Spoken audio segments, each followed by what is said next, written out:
Susi Pujiastuti lahir di Pangandaran pada tanggal 15 Januari 1965. Susi terlahir dari keluarga berada. Ayahnya Haji Ahmad Karlan adalah seorang kontraktor dan ibunya Hajah Suwelasminah adalah tuan tanah dan petani perkebunan dan kelapa. Namun demikian, Susi hanya memiliki ijazah SMP. Setamat SMP, ia sempat melanjutkan pendidikan ke SMA Negeri 1 Yogyakarta. Namun pada saat kelas 2 SMA, ia berhenti sekolah karena menurutnya sekolah tidak cocok untuknya. Seputus sekolah, Susi menjual perhiasannya dan mengumpulkan modal sebesar Rp750.000 untuk menjadi pengepul ikan di Pangandaran pada tahun 1983. Bisnisnya berkembang hingga pada tahun 1996, Susi mendirikan pabrik pengolahan ikan PT Asi Pujiastuti Marine Product dengan produk unggulan berupa lobster yang diberi merek Susi Brand. Pada tahun 2004, Susi memutuskan membeli sebuah pesawat seharga Rp20 miliar untuk mengangkut lobster dan ikan segar tangkapan nelayan dari Pangandaran ke Jakarta. Saat tsunami melanda Aceh pada tanggal 26 Desember 2004, pesawatnya adalah pesawat pertama yang berhasil mencapai lokasi bencana untuk membantu para korban tsunami. Setelah kejadian itu, banyak permintaan untuk menyewa pesawatnya dari NGO atau Non-Profit Organization. Akhirnya, ia membuat bisnis penerbangan perintis yang diberi nama Susi Air di bawah PT Asi Pujiastuti Aviation. Susi Air menerima pendapatan lebih dari Rp300 miliar dan melayani 200 penerbangan perintis. Pada tahun 2008, ia mengembangkan bisnis aviasinya dengan membuka sekolah pilot Susi Flying School melalui PT Asi Pujiastuti Flying School. Berawal dari bakul ikan, kegigihan, dan profesionalisme, Susi dipercaya Presiden Joko Widodo untuk mengembangkan potensi kekayaan maritim Nusantara sebagai Menteri Kelautan dan Perikanan dari tahun 2014 hingga 2019. Lalu, apa rahasia sukses Susi yang hanya memiliki ijazah SMP, namun bisa berhasil hingga memiliki 50 pesawat, pendapatan 300 miliar, dan menjabat sebagai menteri selama 5 tahun?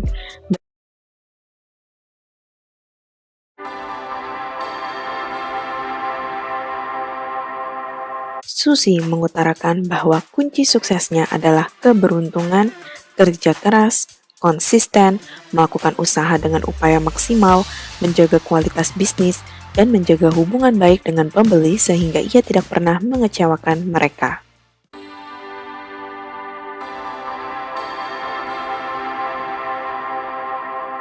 Menurut Susi, kunci suksesnya yang lain adalah being irregular, different, and uncommon, yang artinya adalah menjadi berbeda dan tidak biasa. Karena menurutnya dengan menjadi berbeda maka hal tersebut akan menarik pembeli. Ia tidak meniru apa yang sudah dilakukan orang dan tidak mencoba menjadi orang lain. Ia menyarankan untuk membuat bisnis di niche market yang memiliki sedikit pesaing dan yang masih jarang dikerjakan oleh orang.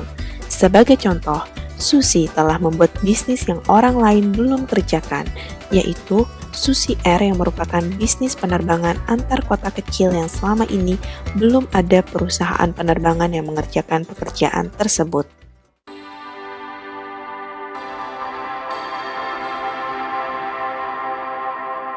Selain itu, Susi adalah orang yang mementingkan personal satisfaction atau kepuasan diri sendiri.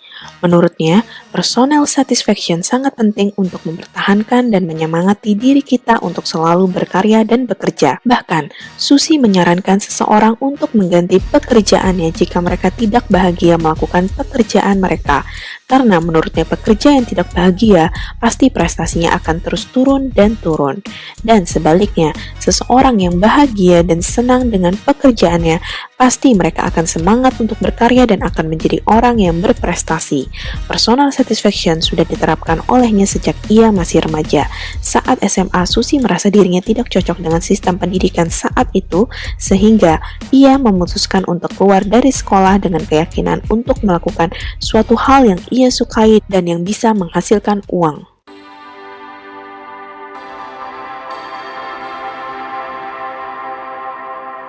Walaupun Susi tidak lulus SMA, akan tetapi ia tetap berprinsip bahwa sekolah sangat penting karena dari sekolah kita bisa belajar banyak hal dan menurutnya anak-anak muda tidak perlu menirunya untuk berhenti sekolah karena orang yang lulus SMP untuk menjadi menteri sepertinya hanya satu dari keajaiban.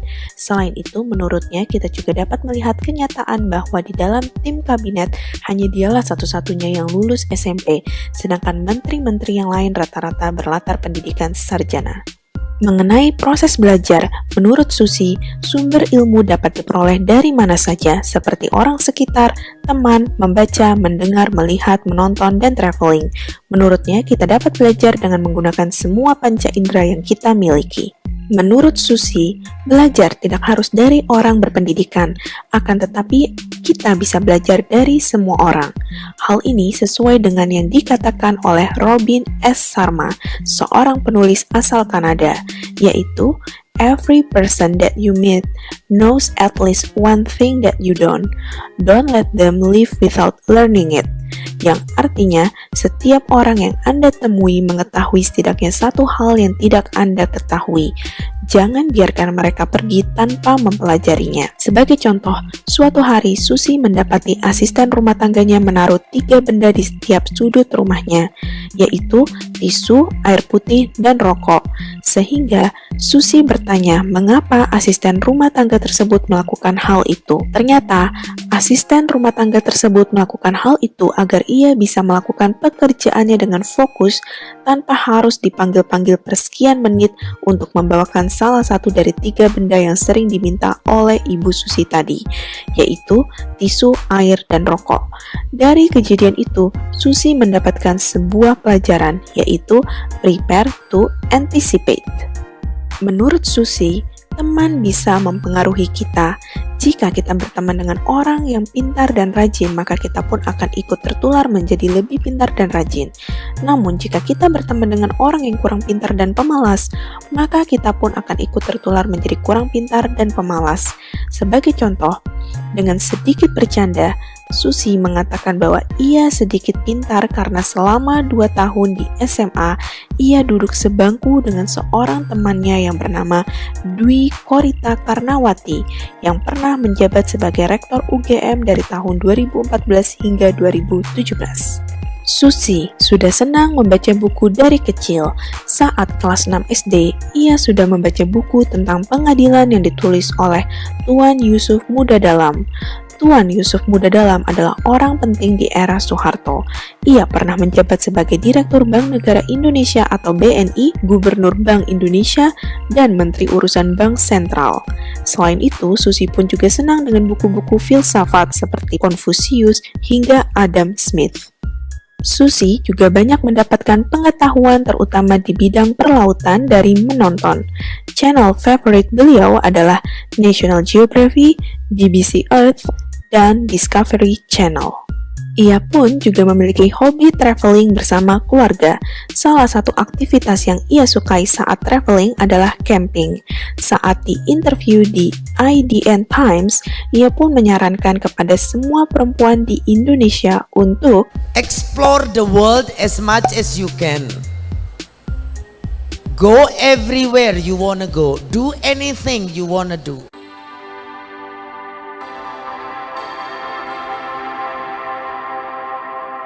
Susi mengakui bahwa ia tidak pernah berlarut sedih dalam kegagalan dan masalah karena menurutnya kegagalan dan masalah adalah bagian dari hidup. Sehingga ketika ia menghadapi suatu kegagalan dan masalah, maka ia segera memikirkan dan melakukan solusinya. Selama Susi menjabat sebagai Menteri Kelautan dan Perikanan, ia selalu menekankan pada rakyat Indonesia tentang pentingnya mengonsumsi ikan. Menurutnya, ikan menghasilkan omega 3 yang sangat tinggi, sehingga mengonsumsi ikan bisa membuat kita menjadi kuat, sehat, dan cerdas. Selain itu, menurutnya ikan lebih sehat dibandingkan daging karena kolesterol daging lebih jahat dibandingkan kolesterol ikan. Ia pun juga menyampaikan bahwa dari segi harga, semahal-mahalnya ikan pasti lebih murah dibandingkan dengan daging. Hal ini sesuai dengan fakta bahwa Jepang adalah salah satu negara dengan penduduk terpintar di dunia dan salah satu negara dengan penduduk yang terkenal dengan usianya yang panjang. Dan berdasarkan penelitian, Jepang adalah salah satu negara dengan tingkat konsumsi ikan tertinggi di dunia. Maka, tidak heran jika Susi Pujiastuti adalah seorang wanita yang cerdas, karena ia juga gemar mengonsumsi ikan seperti orang Jepang. Tahu nggak tidak makan ikan? Saya tenggelamkan.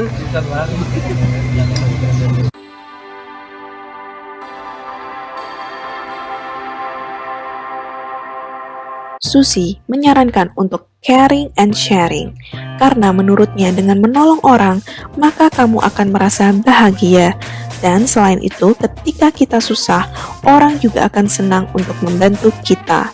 Selain itu, Susi juga menekankan pentingnya integriti dan kejujuran.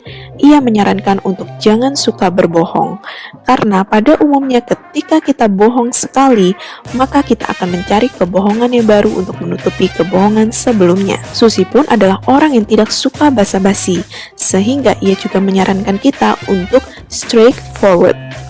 Yang terakhir, ia menyarankan untuk financially independent agar kita tidak tergantung orang lain dan tidak diatur oleh orang lain. Menurutnya, jika 4 hal tersebut dilakukan, ia yakin bahwa respect will be yours.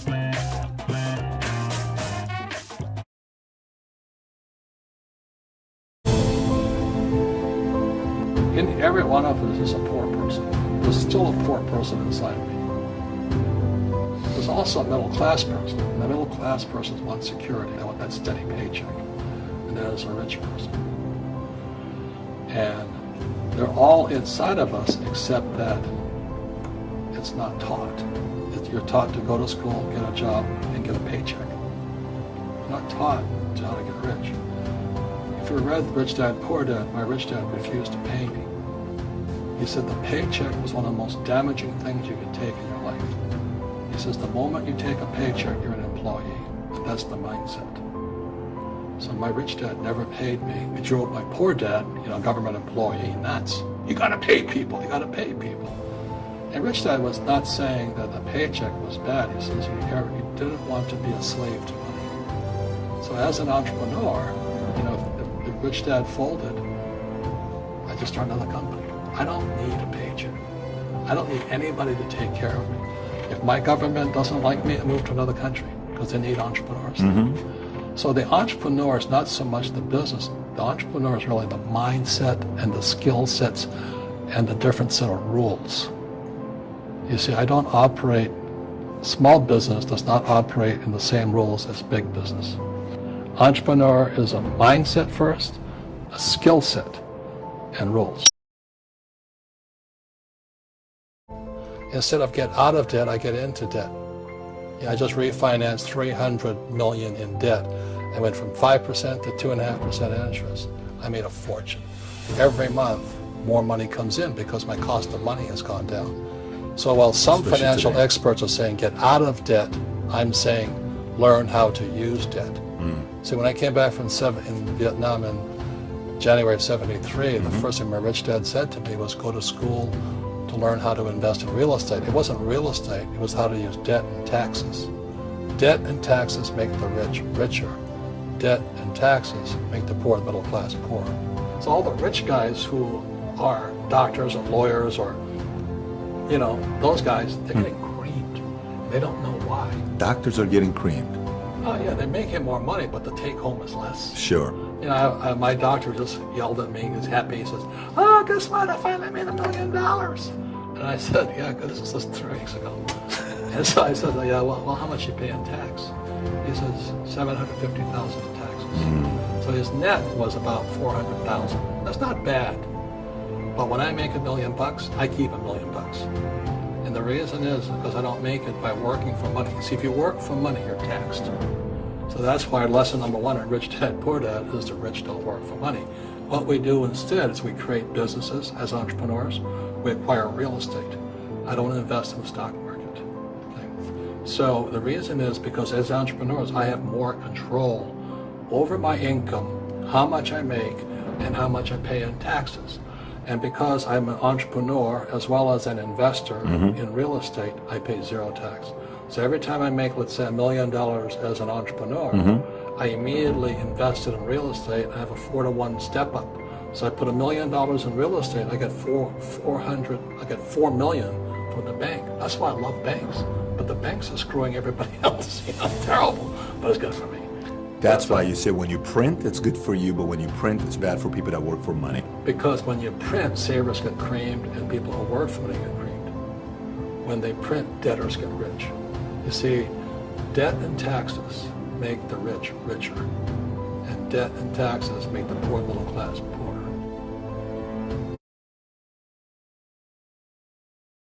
But what we were actually talking about was there's no such thing as a bad economy.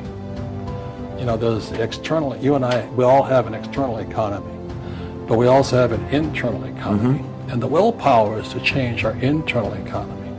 So for me, I can see the good and I can see the bad. I don't really give a damn because I'm going to be rich anyway. But a poor person with a poor personal economy, all they're going to see is a bad economy because they don't know how to make money in any economy.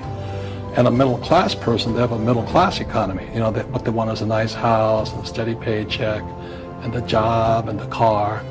And so when you take their job away, to them, that's disaster. Well, since an entrepreneur doesn't have a job anyway, it's no big deal. So all I'm saying to people, and it's what Bucky Fuller taught me, is always two sides, you know what I mean? Unity is plural, at minimum two. So if you think the economy is bad, it's because your economy is bad. If you think that steady, employment is important, then you'll see an economy without jobs. Your economy. Your economy DNA versus the external economy. Got it. What you control versus what you can't control. I can control. Yeah, Sure. It's called an internal focus versus an external focus. So the real entrepreneur has an internal focus. That if they fall down, they say, "Oh, this is good, because I'm going to go up higher." You know, the average person will fall down and say, "Oh, I'm going to take some Prozac." Or somebody has a mistake, so, "Oh, the mistakes don't matter." Well, mistakes matter. It means you didn't know something. But a real entrepreneur, whether they fall down, they always can go up. They can stand back up and go higher. That no matter what happens to them, they get stronger and better and smarter and happier. But a person with a weak internal mindset is that they're so afraid of what happens, it generally happens. Like, people who are afraid of losing their jobs, they generally lose their jobs. You know what I mean? Yeah, no doubt. So everything comes through you. Yeah, so the entrepreneur first job is to control inside here, not outside there. Got it. What you control versus what you can't control. I can control. Yeah, Sure. It's called an internal focus versus an external focus. So the real entrepreneur has an internal focus. That if they fall down, they say, "Oh, this is good, because I'm going to go up higher." You know, the average person will fall down and say, "Oh, I'm going to take some Prozac." Or somebody has a mistake, so, "Oh, the mistakes don't matter." Well, mistakes matter. It means you didn't know something. But a real entrepreneur, whether they fall down, they always can go up. They can stand back up and go higher. That no matter what happens to them, they get stronger and better and smarter and happier. But a person with a weak internal mindset is that they're so afraid of what happens, it generally happens. Like, people who are afraid of losing their jobs, they generally lose their jobs. You know what I mean? Yeah, no doubt. So everything comes through you. Yeah, so the entrepreneur first job is to control inside here, not outside there. And that's why my rich dad never gave me a paycheck. He says, the moment you take that paycheck, you're an employee. You've got to be stronger than that. It's about inside control.